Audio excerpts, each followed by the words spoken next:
Are you tired of people pleasing? Or do you dare to be disliked? Or what if we say that the key to happiness is being okay with being disliked? This book will surely show you how to find happiness by living for yourself, not for others' approval. So let's start from chapter 1 without any delay. Chapter 1. The Courage to Change. The book begins with a discussion on the power of choice and the importance of taking responsibility for one's own life. The philosopher introduces the idea that human beings are not determined by their past or external circumstances, but rather by the choices they make in the present moment. This concept challenges the commonly held belief that individuals are shaped by their upbringing or genetics, and empowers to recognize capacity for change and growth. Consider the story of Sarah, who grew up in a dysfunctional family environment. Despite her challenging upbringing, Sarah decides to pursue therapy and make positive changes in her life. Through her commitment to personal growth and self-awareness, she is able to break free from the cycle of negativity and create a fulfilling life for herself. Chapter 2. The Task of Living. In this chapter, the philosopher discusses Adler's concept of the task of living, and how individuals are constantly striving for a sense of significance and belonging. He explains that many people mistakenly believe that happiness comes from external validation or success, but true fulfillment can only be found through meaningful connections and contributions to others. For example, imagine John, who spends years chasing after material wealth and societal recognition in pursuit of happiness. However, despite his outward success, he feels empty and unfulfilled. It's only when John begins to volunteer at a local charity and connect with others on a deeper level that he discovers a sense of purpose and fulfillment that transcends material possessions. Chapter 3. Separation of Tasks. This chapter explores the concept of separation of tasks and the importance of distinguishing between what is within one's control and what is not. The philosopher explains that while individuals cannot control external events or other people's opinions, they can choose how to respond to them. By focusing on what they can change and letting go of what they cannot, individuals can experience greater peace of mind and autonomy. Consider Mary, who is constantly stressed out by her demanding job and the expectations of her colleagues. Instead of becoming overwhelmed by things she cannot control, Mary learns to prioritize her own well-being and sets boundaries to protect her time and energy. As a result, she feels more empowered and in control of her life. Chapter 4. Inferiority and Compensation.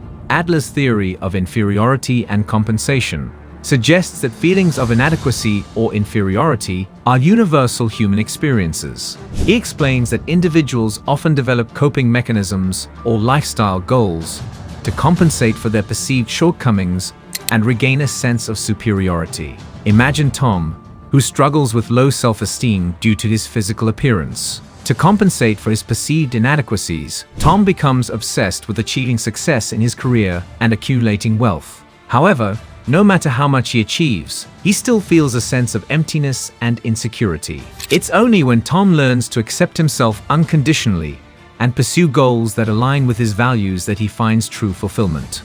Chapter 5.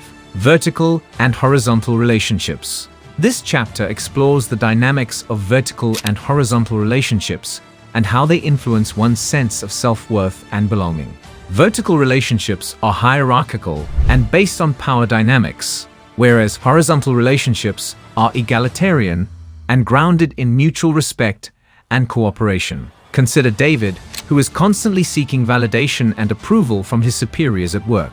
In his vertical relationships, David feels powerless and insecure, as he is dependent on others for this sense of worth. However, when David connects with his co-workers on a horizontal level and collaborates with them as equals, he feels more confident and valued for his contributions. Chapter 6.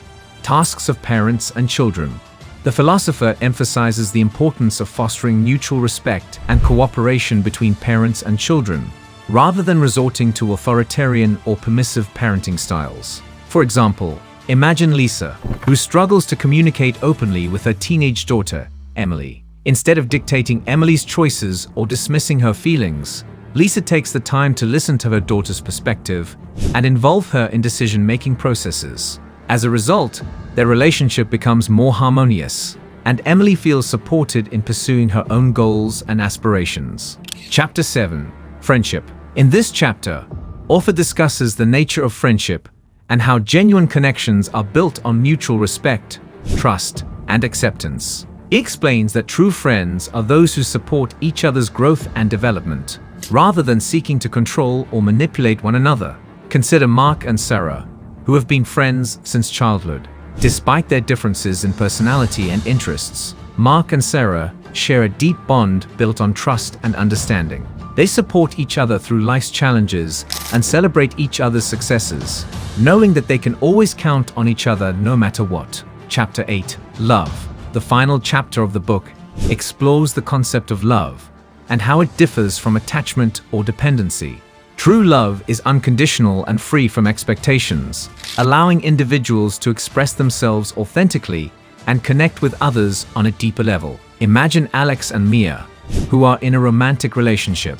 Instead of trying to change each other or fulfill unrealistic expectations, Alex and Mia accept each other for who they are and support each other's personal growth and development.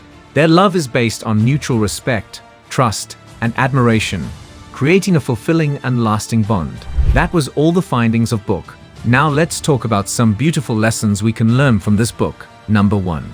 Ditch the past and future. True happiness lies in focusing on the present tasks you choose, not past regrets or future anxieties. Number 2. You are free. External events don't dictate your happiness. Your interpretations and choices hold the power. Number 3. Stop people-pleasing. Seeking approval traps you. Choose your values and live for yourself. Number 4. Tasks define you, not goals. Focus on meaningful actions, not achieving distant milestones. Number 5. Take ownership. Blaming others is a roadblock. Choose happiness by taking responsibility for your life. That was all for today. Hope this book was source of value for you. Thanks for watching.